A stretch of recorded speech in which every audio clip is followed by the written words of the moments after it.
Welcome back to another video from Anime Forecast. I'm Clint. I'm Matt. I'm Alice. And today we're going to be talking about Grimgar of the Fantasy of Ash, or in Japanese, which I butcher it, Haito Genzo no Grimgar. It's a trip. Yeah. It's based on a light novel by Aijumanji that started in 2013 and still ongoing right now. It has a manga series of a few that's I think stopped as of right now. Its art studio is A1 Pictures, who also did Black Butler, Fairy Tail, Blue Exorcist, and a load of other shit, which is all good because A1 Pictures is just top notch. And it's directed by Ryosuke Nakamura, who did Gunslinger Girls and Your Lie in April, which we might talk about on this show because Your Lie in April's fucking amazing. But moving on. Its genres are action, adventure, drama, and fantasy, of course. And the basic plot of this is it's a little bit like Sword Art, kind of. It's got a Sword Art feel to it. See, Sword Art, they have all their memories, though. Yeah, the thing is we don't know as of now. I bet in the light novel we know, but we're talking about the anime. All of a sudden, a bunch of people from what seems like very much present day the world appear in this world called Grimgar. They have no memories. They're wearing sweatshirts and they're wearing the shit. normal clothes. They're wearing normal stuff, and they're like, "What's going on?" When this person basically says "Oh, a new batch of I don't even remember what they call recruits or whatever," and there's a whole group of them, and there's a whole list of random-assed people, and all of a sudden it's basically one of those, well, you're stuck in this weird D&D-esque fantasy world, and this is the gist of it. Really quickly, all the cool people leave. They kind of group up and go, "Fuck you guys," and ditch. Real quick, too. Real quick. Instantly, they're gone. Everyone's like they have cooldown and they know where to go. So they're given a small amount of money, and that's it. And the only real way to make any money is to adventure. And to do that, they have to pick legitimately a class. And so each of them have kind of the shittier, I guess they're the shittier characters. They're the ragtag group, you know, they're the people picked last for dodgeball. Basically, they're normal people. They're not like the weird, super-powered fucking people from Japan characters or whatever. So they end up having to all go out and basically legitimately choose a class, and they're straight up Dungeons and Dragons classes. The main character is a rogue. One of the girls is a hunter. There's a mage. There's a priest. There's a God, made me all throw off what I was saying. Sorcerer or mage or whatever the fuck she is, and a priest. One character is a priest, and they legitimately have abilities based on that, and they slowly pay more money into it, like a Scientology cult, and level up their abilities. And one of them's a demon. One of them's a demon knight. Yeah. And they have their own specific abilities and stuff like that, and it's really cool. An idea they show the teachers and stuff like that of a few of them, at least the main character who you kind of follow rogue teacher is pretty awesome. The rogue teacher is really funny. She's kind of, except for the weird part where she's just wearing a tube top. She's basically as you can see, she's wearing basically nothing at the time. A new student, eh? Yeah, basically.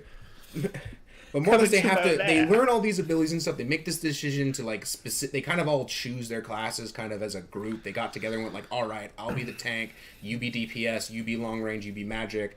And now they basically have to go out and fight monsters, because it's kind of one of those, when a monster dies, they take loot from them, and the fighting in that is super visceral. One of my favorite things about this, though, is the monsters themselves are actual living beings, not when you go play a fantasy game or something like that. It's it's just a monster. No, these goblins and stuff like that are fucking camping, playing card games. They have their own life stories. Yeah, and they first fight with a goblin is terrifying and real as shit. Basically, they are more or less knife fighting this motherfucker, and this goblin is screaming. Every time they fight, this goblin the entire time is screaming bloody murder as they gang up on it and try to kill it. And some of them are having this whole huge thing of not being. One of them almost dies in the whole thing. They basically finally kill it. And I think the end of that episode was them just all I gotta go.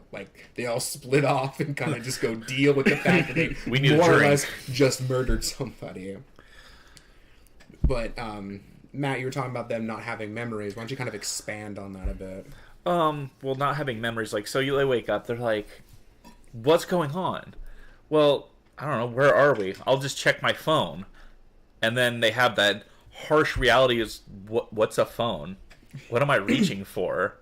they don't have the phone, and they don't have they randomly pick words that you and I would understand, but for them it's like trying to grasp that tangibility to that word, that it just, and at that point they kind of understand that they are lost. Yeah, they kind of get the point that they're not from this world, that they came from somewhere, but they don't remember. There's a point, one of the characters, oh gosh, what was his name? Moguzo, who's like my favorite. He's like the fighter. It's like the main guy. He yells Domo every time he attacks, and it's amazing. They call it his Domo Strike too, which is where they nickname the attack.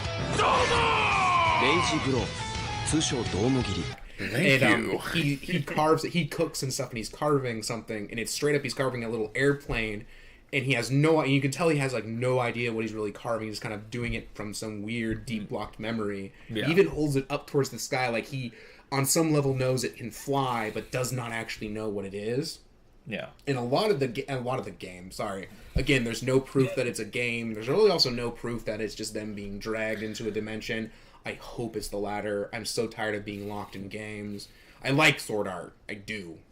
But it's its own thing. The poster's not behind me right now, but the other, I mean, I'm just kind of like, let's just be them locked in a different dimension. I mean, most of the first season of 12 episodes is just them learning how to use their abilities and work as a team. Yes. Either locked in another dimension or playing a really weird game of D&D that most when it intense. ends, Yes. You're playing the most intense game. You're playing for keeps. That D&D's being played for fucking keeps. Well, and they learn that very quickly into the anime because their healer, which they all become really buddy with, he's the guy that holds the group together. It's like the only one that's really good. It's like basically their leader and stuff. I'm like, But, you know, they quickly learn that for all their actions, there are consequences. And they are easily taught extreme harsh life lessons. Yeah, some of them, people get hurt. These goblins have actual lives and stuff, and they're basically hunting them. They're more or less, they do the whole thing of they grind in the first section to basically learn how to do it. I mean, at the very end of the last episode, it's kind of them going like, all right, it's time to leave the starter town, is basically what they're doing. They kind of fully learn and kind of understand how to work as a unit, and they're leaving. But yeah, it's, oh my gosh, like the fighting and shit in that is like super real. It is violent. Like, especially I was really kind of surprised how visceral the fucking anime was. What was it? Who's the guy, the Blood Knight?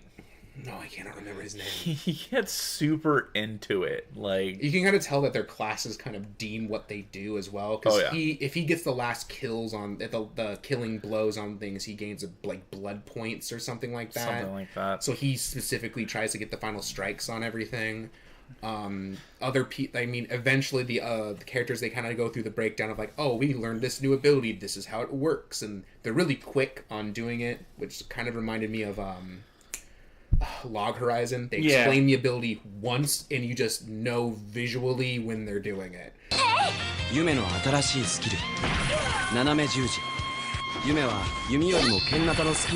have to explain the fucking ability 900 times. They do it the one time, and that's it, which is awesome. Another thing that's a really good aspect of the thing, none of these people ever knew each other, or at least that we know of, and the ability that these people have to depend on these people. It's not, your friends. It's more like, without these people, I will die because I can't feed myself without the group. Yeah, they have to. They don't have any other discernible skills. They have to go out and they have to go monster hunting. And they have to work together. They have to learn skills. And they do. They grow as a group. They become friends. And that's one thing I liked at one point. Like, they'll have these down times when they're just take a break. They become people. They go and have, like, there's at one point something pretty heavy happens. They all split apart. And there's one of those, like, here's showing each character and how they're dealing with basically what their life is separately. And like the Blood Knight gets super pissed off and stuff, and like one of them basically just focuses on like cooking. That's all he's really good at, so he's just keeping himself busy. And other ones are just like off shopping when you can tell they're just running from their problems. And some have just straight up mental breakdowns. Some of them have a few mental breakdowns, and they're super characterized. They're people. Like, actually legitimately how normal people would affect, like, oh right, thrust in this world, now I gotta go kill monsters.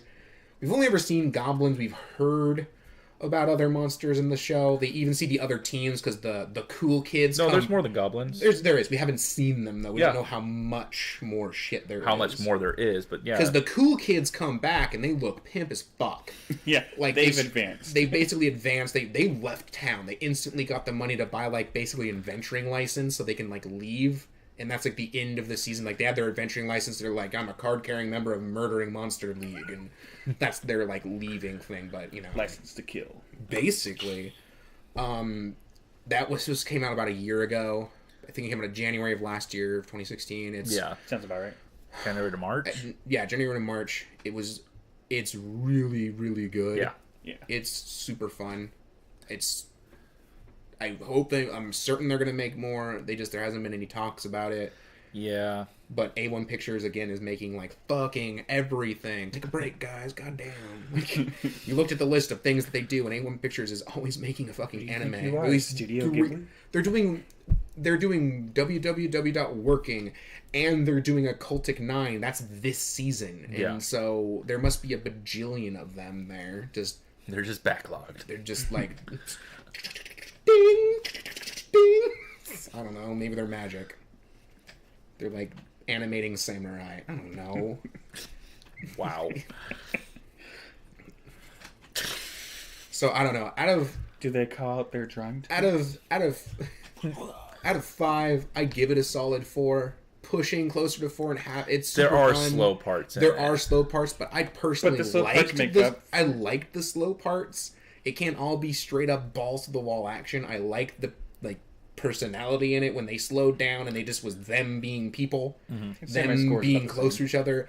I would like them to explain more about like how they actually level up and learn their abilities. I'm certain it's done in the light novel. More about... I know it's for time. They can't do it, so I'm not going to hold it against them. Can't wait till they come up with the whole memory explanation themselves. Yeah, I'm certain that's going to come. That's going to be There's going to be little hints of shit of people finding out what's going on, or who knows. But still really fun.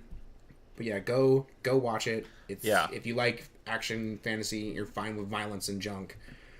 Yeah, so if you have the chance, watch Grimgar of Fantasy and Ash. Just wherever. We won't say where to go to watch it. We watch them on stream sites, but I'm certain it's on Crunchyroll. I think it's on Hulu. It is on Crunchyroll. Yeah, it's on Crunchyroll. I'm almost positive it's on Hulu right now. So go check out Crunchyroll.